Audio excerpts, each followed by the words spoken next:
کیا آپ اس فنکار کو جانتے ہیں کہ جس زمانے میں لتا اور محمد رفیع جیسے فنکار ایک گانے کا معاوضہ 500 روپے لیتے تھے، یہ فنکار 25,000 لیتے تھے؟ کیا آپ جانتے ہیں ایک عظیم موسیقار نے صرف چند الفاظ میں تاریخ کا سب سے دلگداز احتجاج ریکارڈ کرایا تھا؟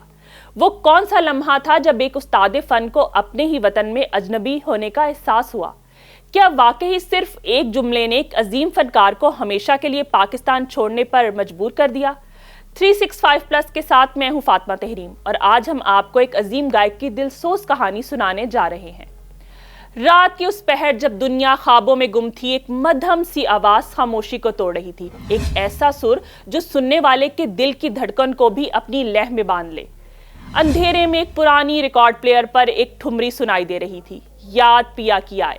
یہ صرف ایک ٹھمری نہیں تھی، بلکہ ایک ایسی موسیقی تھی جس میں درد کی وہ لے تھی جو صدیوں تک گونجتی رہی۔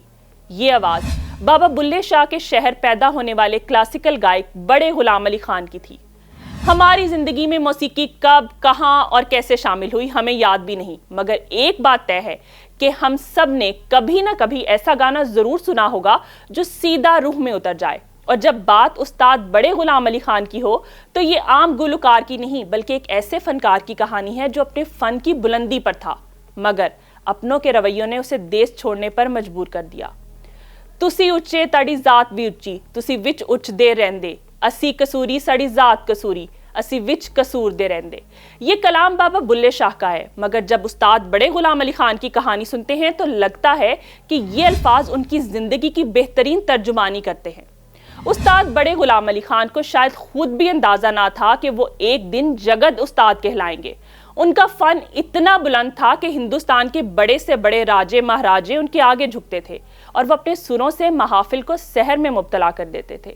ان کی گائکی دو بڑے اسلوبوں کا امتزاج تھی، خیال گائکی اور ٹھمری۔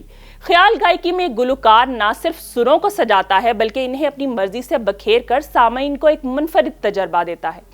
یہی وجہ ہے کہ استاد بڑے غلام علی خان کے گانوں میں اکثر شروع کے 3 سے 4 منٹ صرف آلاب کی گونج سنائی دیتی تھی، جیسے کسی اور جہاں سے پکار آ رہی ہو، اور پھر آخری چند سیکنڈ میں شعر یا بول آتے جو سننے والے پر جادو کر دیتے۔ وہ ایک ایسے فنکار تھے جو گاندھی جی سے لے کر نہرو تک سب کے پسندیدہ تھے۔ ایک بار گاندھی جی نے ایک محفل میں استاد بڑے غلام علی خان کو گانے کے لیے بلایا۔ استاد راستے میں تاخیر کا شکار ہو گئے۔ جب پہنچے تو شرمندگی ان کے چہرے سے آ تھی۔ گاندھی جی نے ان کے جذبات کو بھانپتے ہوئے مسکرا کر کہا، خان صاحب آپ بہت تنومند اور میں دبلا پتلا، اس لیے آپ سے لڑ نہیں سکتا۔ یہ جملہ سن کر استاد بڑے غلام علی خان کی ساری ندامت ختم ہو گئی، اور انہوں نے ایسی گائکی پیش کی کہ پوری محفل مبہوت ہو کر رہ گئی۔ لیکن ایسا عزت افزا رویہ انہیں اپنے ہی ملک میں نہیں ملا۔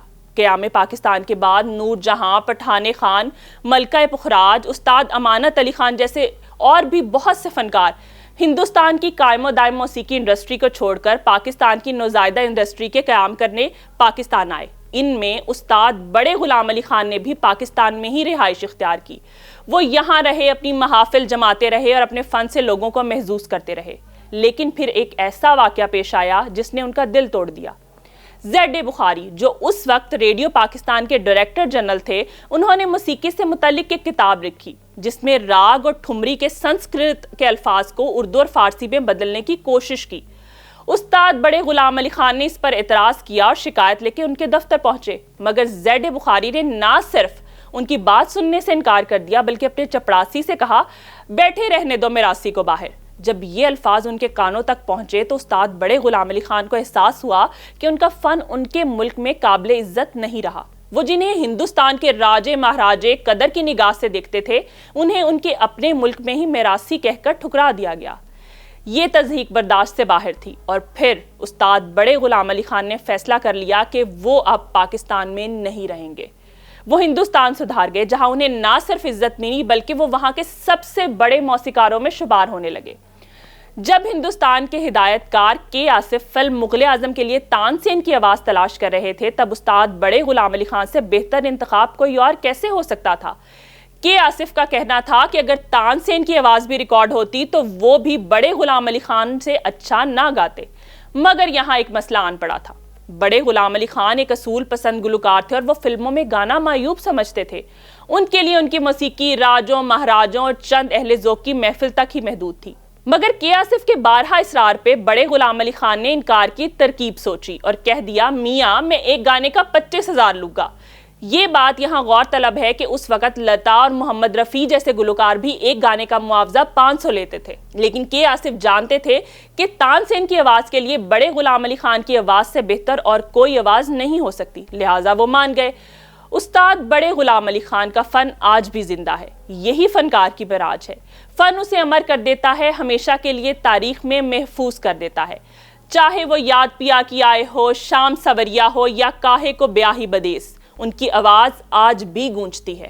مگر سوال یہ ہے کہ کیا ہم اس آواز کو سننے کا حق ادا کر رہے ہیں؟ کیا آج بھی ہم فنکاروں کے ساتھ ویسا ہی سلوک کر رہے ہیں جیسا استاد بڑے غلام علی خان کے ساتھ ہوا تھا؟ ہم کب سیکھیں گے کہ فن کو ذات یا طبقے سے نہیں جوڑا جا سکتا؟ آپ کے خیال میں فن کی قدر کیسے بڑھائی جا سکتی ہے؟ اپنے خیالات کمنٹس میں ضرور شیئر کریں۔